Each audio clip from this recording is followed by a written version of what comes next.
اسے کامل مکمل اکمل مراد نبی داماد علی شہید منبر و محراب امیر المومنین خلیفہ دوم امام عادل فاروق اعظم سابقین الاولین عشرہ مبشرہ کے بزم نشین محدث قرآن فاتح روم و ایران حضرت عمر فاروق رضی اللہ تعالیٰ عنہ کہتے ہیں، عالم کا سب سے کامیاب فاتح جس کی شخصیت کفر پر لرز برندہ۔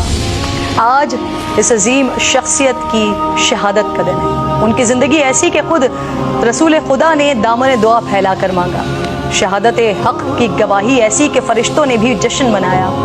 آپ وہ صحافی جس نے سب سے پہلے اعلانیہ اسلام قبول کیا، آپ ہی کے قبول اسلام پر پہلی بار مسلمانوں نے اعلانیہ نماز ادا کی، آپ نے اعلانیہ ہجرت فرمائی، طواف کعبہ کیا اور کفار کو چیلنج دیا کہ یہ مت سوچنا کہ عمر چھپ گیا ہے یا بھاگ گیا ہے، میں ہجرت کر رہا ہوں، جسے اپنے بچے یتیم اور بیوی کو بیوہ کروانا ہو وہ آ کر مجھے روک لے۔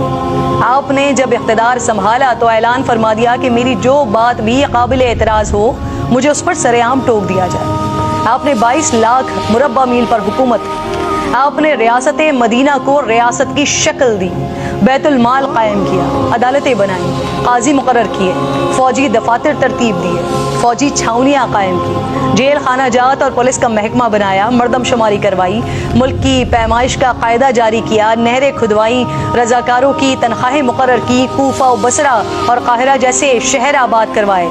آج ہمارے حکمران کسی ایک منصوبے کا سنگ بنیاد رکھ دیں تو کریڈٹ لیتے نہیں تھکتے ہیں، لیکن حضرت عمر فاروق رضی اللہ تعالیٰ عنہ نے بغیر کسی ستائش کے کام انجام دیے۔ آج ہم بے نظیر کارڈ اور احساس پروگرام سے غریبوں کی زندگی بدلنے کی باتیں کرتے ہیں۔ آج سے 1400 سال قبل حضرت عمر فاروق رضی اللہ تعالیٰ عنہ گلی کوچوں میں گشت کر کے غریبوں کی خبرگیری کیا کرتے تھے۔ احساس ذمہ داری اتنی تھی کہ فرماتے تھے کہ اگر فرات کے کنارے کتا بھی پیاس سے مر جائے تو اس کی جواب دہی مجھ سے ہو۔ آج توشہ خانہ اور لندن کی منی ٹریل مانگنے پر حکمران غصے میں آ جاتے ہیں، اس کو سیاسی انتقام قرار دیتے ہیں، لیکن دور عمر فاروق رضی اللہ تعالیٰ عنہ میں سب مسلمانوں میں بیت المال کا کپڑا تقسیم کیا گیا۔ کپڑا اتنا تھا اس سے طویل القامت شخص کا کرتا نہیں بن سکتا تھا، اور حضرت عمر فاروق رضی اللہ تعالیٰ عنہ دراز قد تھے۔ جب لوگوں نے حضرت عمر فاروق رضی اللہ تعالیٰ عنہ کو اسی کپڑے کا کرتا پہنے ہوئے دیکھا تو کھڑے ہو گئے اور سوالات شروع کر دیے۔ ایسے میں آپ کے صاحبزادے آگے بڑھے اور وضاحت دی کہ میں نے اپنے حصے کا کپڑا اپنے والد کو دیا ہے تو ان کا کرتا بنا ہے۔ وقت کے خلیفہ نے وضاحت پیش کی، لیکن آج اگر ہمارے حکمرانوں سے سوال ہو جائے تو کہتے ہیں پوچھنے والے کی ہمت کیسے ہوئی، پتھراؤ کروا دیتے ہیں، اداروں پر ڈنڈے چلوا دیتے ہیں۔ حضرت عمر فاروق رضی اللہ تعالیٰ عنہ سیاست، امامت، فوجی قیادت کے ہی ماہر نہیں تھے، بلکہ اللہ تعالیٰ نے آپ کے سینے کو نور سے بھر دیا تھا۔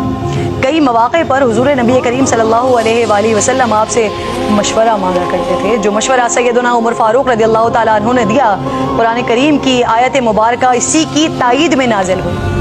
ازواج مطہرات کے پردے، قیدیان بدر، مقام ابراہیم پر نماز، حرمت شراب، کسی کے گھر میں داخلے سے پہلے اجازت، تطہیر سید عائشہ فاطمہ عائشہ رضی اللہ تعالیٰ عنہا جیسے اہم معاملات میں سیدنا عمر کی رائے، مشورے اور سوچ کے موافق قرآن کریم کی آیات نازل ہوئی۔ علماء و فقہا کے مطابق تقریباً 25 آیت قرآنی ایسی ہیں جو براہ راست فاروق اعظم کی تائید میں نازل ہوئی ہیں۔ جہاں آپ منافقین کے لیے جلالی تھے وہاں مومنین کے لیے درد مند تھے۔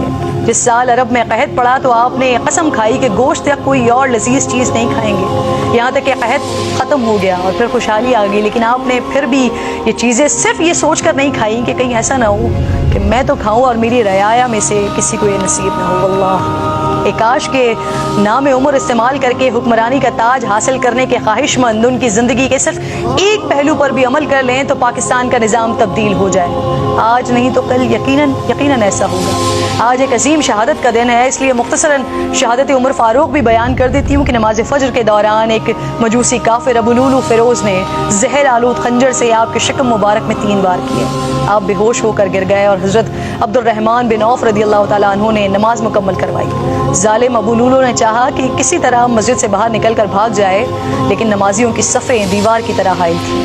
اس نے اور صحابیوں کو زخمی کرنا شروع کر دیا۔ 13 صحابی زخمی ہوئے جن میں سے 7 شہید ہو گئے۔ اتنے میں نماز ختم ہو گئی اور ابو لولو پکڑا گیا۔ جب اس نے دیکھا کہ میں گرفتار ہو گیا تو اسی خنجر سے اس نے اپنے آپ کو بھی ہلاک کر لیا۔ اور اس کے بعد جو حضرت عمر فاروق رضی اللہ تعالیٰ عنہ نے صحابہ کرام کرام سے گفتگو کی اور جس طرح سے وہ پریشان تھے, جس طرح سے وہ رو رہے تھے کہ جب وہ اللہ رب ذوالجلال کے حضور حاضر ہوں گے تو وہ کیا جواب دیں گے اپنی رعایا کے لیے, یہ بھی ایک اپنی تاریخ کا بہت بڑا واقعہ ہے.